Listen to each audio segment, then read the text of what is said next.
My name is Marco Scouvert. Just want to read Psalm 103. It says, "Bless the Lord, O my soul, and all that is within me. Bless his holy name. Bless the Lord, O my soul, and forget none of his benefits, who pardons all your iniquities, who heals all your diseases, who redeems your life from the pit, who crowns you with loving kindness and compassion, who satisfies your years with good things, so that your youth is renewed like the eagle."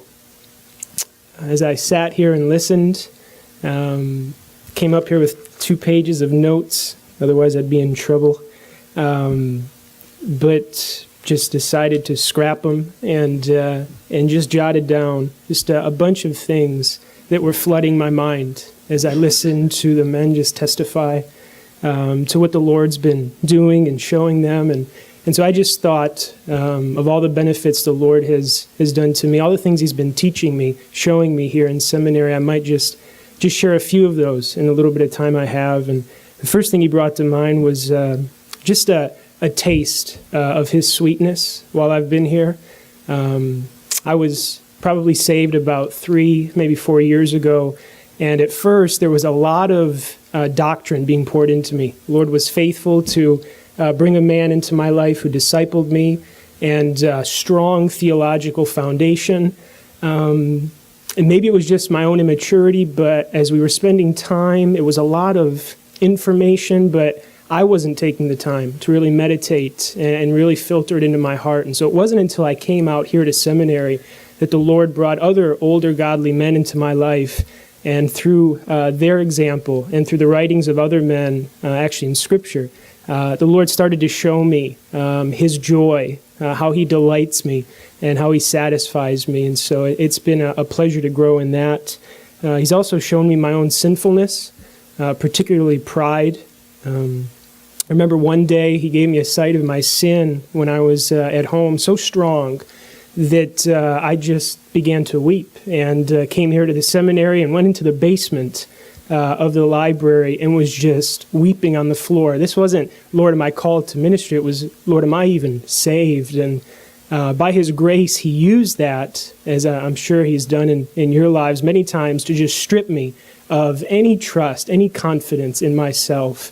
Not even the tears I wept. I got a hold of Spurgeon, and he was nice enough to tell me even the tears I was weeping, I couldn't put any trust in those.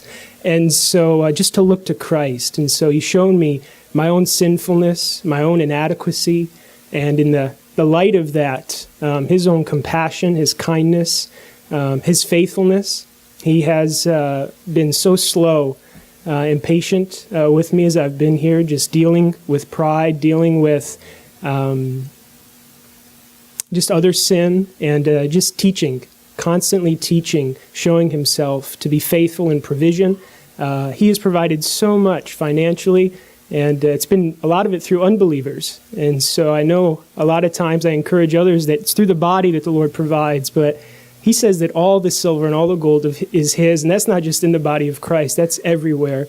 And so I've seen a lot of money come in, people who don't even follow Christ, who profess they do, but they don't, and yet he's used them to provide over and over again and to keep me above water.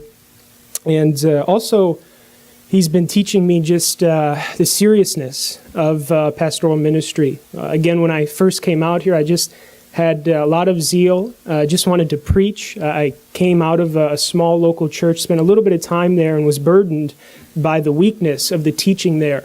I just saw the way it was affecting people's lives when they were being shown such a small God, such an insufficient Christ, such a low view of Scripture. And so I just wanted to come out here and just learn how to just preach the Word. That's it. And I had no idea what it was to be a shepherd. And in that first semester, I got to read, I think it was The Pastor is Shepherd by Charles Jefferson, and The Reformed Pastor by Richard Baxter. And as another man has said in the past, that was like an F5 tornado, just ripping me apart, just showing me really how serious it is and how weighty it is to be a shepherd, and what it is to shepherd. And I'm still learning what it is to really love people, to really care for people. And the Lord continues to show me his love and how then I can love and shepherd others. And lastly, just the joy of godly fellowship.